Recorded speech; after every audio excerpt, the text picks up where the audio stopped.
After a very promising regular season with this Clippers team rounding up 51 wins and all three of their main players having played their most healthy seasons in years, the Clippers end up losing in the first round to the Dallas Mavericks in 6 games, a series that encapsulates what this team has been for the past 5 years. With the future looking very rocky, what's next for the Los Angeles Clippers? What's goody? It's your host Jay Rose, and the Los Angeles Clippers are looking like the biggest fumble in the NBA. Let's get into it. Over 90% of the people that watch my content are not subscribed, so if you're messing with the videos, please hit that sub button and the noti bell so you'll get notified every time I upload. But let's get back to the hoops. First of all, I want to get into how their season actually ended. This year in the playoffs, their star player, Kawhi Leonard, only played 2 games, which is very disappointing considering he only played 2 games last year as well. He averaged 12 points, 2 assists, 8 rebounds on 45% from 3 and did not make a 3-pointer in those 2 games. And their second option, Paul George, who had to turn into a pseudo first option considering he played all the games and Kawhi didn't really play them. And when he did play, he looked hobbled. He didn't really look like he was able to move to his best ability. So Paul George, sliding into the number 1 option, averaged 19 points on 41% from the field. He just did not show up.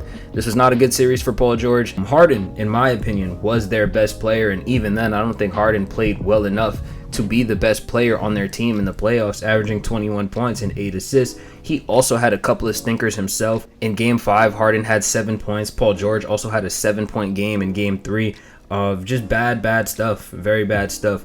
This team looked ready to go home by Game 5. They got blown out by 30 points. Luka and Kyrie getting whatever they want. The Mavericks looked on top. And I don't think in any point in this series that the Clippers looked like they were able to win this series. Even in the games that they won, they had to shoot an otherworldly percentage to even get up in the first place. They shot 50% from 3 in one game, and they shot 62% from 3 in another game. And those are the only 2 games that they won. So in order for them to win the game, they needed to shoot a crazy percentage. And even then, the Mavericks stormed back and almost took both of those games. So it just never really looked like it was in jeopardy for the Mavericks in that entire series. In the 30-point blowout, Harden had 7 points on 2 for 12. PG had 15 on 4 for 13. It was just really bad stuff all around. Now I want to talk about the last 5 years and what's just been going on with the Clippers. Kawhi's only had 1 healthy playoff run, and that was in 2020 when they blew that 3-1 lead to the Nuggets. So the only time where Kawhi and PG even played enough games together to make some damage and make something shake, they couldn't even get out of the second round and go play the Lakers in the conference finals. They end up losing in the second round, blowing a 3-1 lead to the Denver Nuggets. And in the last 3 seasons, Kawhi Leonard has only played 4 playoff games combined. In 2021, they made a run to the conference finals where Kawhi would end up tearing his ACL. He would miss the entire next season. Paul George would also only play 31 games in that season. They missed the playoffs. Last year, Kawhi plays 2 games in the playoffs. PG does not play them at all. This year, Kawhi plays 2 games in the playoffs, and PG ends up playing but puts up a stinker this year, so it's just not a really good look. Paul George has played in 3 playoff runs for the Clippers, and he played bad in 2 of them. The first one being the 2020 run where they blew the 3-1 lead, and this year where he averaged 19 points as the first option on the squad. So overall, if you just look at their track record, this Clippers team has been very disappointing, especially from their 2 stars that they did a lot to get here. The Clippers have been running a team with 2 of the most unreliable stars in the NBA and have just been hoping that they'd be reliable for 1 season. That's all they needed, is 1 season. If Kawhi Leonard and Paul George came in and had an entire season and playoff run where they were playing up to their standards, I feel like this team could beat any team in the NBA, and I felt like that for the past 5 seasons. But at some point you have to start losing faith. It's very clear that Paul George has already started to lose faith and he's wanting out of here. The fact that they needed 1 reliable season from these 2 guys, they almost got it in 2021, but they haven't gotten it. They haven't gotten 1 season where they can say these 2 guys have been here and performed 1 time. The position that they're in is eerily similar to the Brooklyn Nets. We just haven't seen a lot of stuff from the Clippers. We haven't in a longer span. That Nets team has been broken up for 2 seasons already. This Clippers team has been here and they've still been trying to win. They made a move to win this year trying to trade for James Harden, and it still didn't work out. So I think the Clippers are in a horrible spot, especially considering they have 0 draft picks until 2030. I say blow it up. You have to blow it up. I think by next year's trade deadline, there's no reason why Kawhi Leonard is still on this team. Paul George and James Harden are ready to walk, which I think is absolutely insane considering what you gave up for them. You traded the 26 and 28 picks for James Harden, so you gave up 2 picks for Harden and 5 first rounders and Shai Gilgeous-Alexander for Paul George. So all in all, you gave up 7 first round picks and you gave up a star in return for Paul George and James Harden. You have absolutely nothing to show for it in terms of success.